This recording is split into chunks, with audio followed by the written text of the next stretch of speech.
Now we will discuss about artificial methods of vegetative propagation. So what are the artificial methods? Cutting, grafting, layering and tissue culture. So we will study these one by one. So number one, we are discussing about layering. In this method, a lower branch of a plant is bent down close to the ground and covered with moist soil in such a way that its growing tip remain above the soil surface. You can see in this animation. After a few days, the covered portion of the stem usually produce adventitious roots. So you can see how the adventitious roots develop from the plant. So rooted branch is then cut and then grown. And this method is used to propagate plant like as jasmine, and it occurs naturally. And after that, like in black raspberry also. So now second one is cutting. For cutting, we have to select a healthy young branch with a few nodes and internodes. So now you can see that then we will cut off the branch and remove most of the leaves. Okay, and after that, now the cut end is struck into the some good moist soil.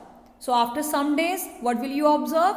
Look at the cutting. After some days, we can see that it develops roots and grow into a new plants.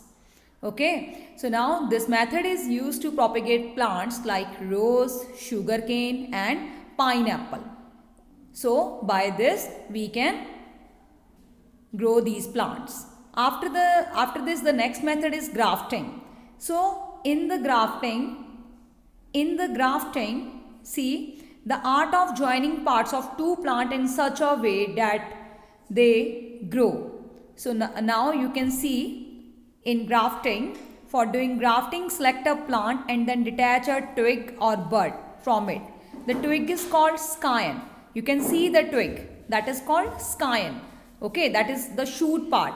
Scion is then kept over the cut stem of another plant. Okay, and this is called the stalk. The root part is called stalk and it has extensive root system under the soil. Now after this, the two cut surfaces are bound together, or you will be tied with a piece of cloth, and then joint is covered with wax or to prevent evaporation and also to stop infection. Now the tissue of the stalk and scion join together to form one plant, as you can see here in this animation. So with the stalk supplying all the essential nutrients to the scion. Now this method helps to combine desirable features of two plants. Like we can get high yielding variety of fruit is grafting to another of the same species known for its toughness.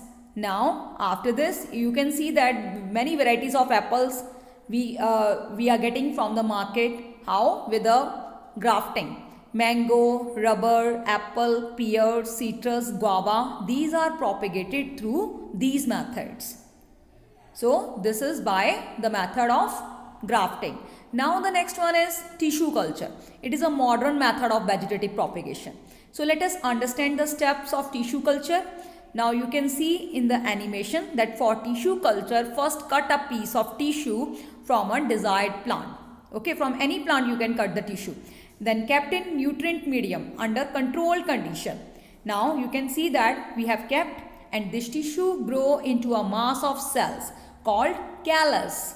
Now after this, later on callus formed is transferred in a different nutrient medium, which make them develop into new plantlets. You can see in this animation that how it grow. Now these plantlets are now grown in the pores of the soil. The tissue culture, it is used in the propagation of orchids and chrysanthemum. So these are the examples of tissue culture. Thank you.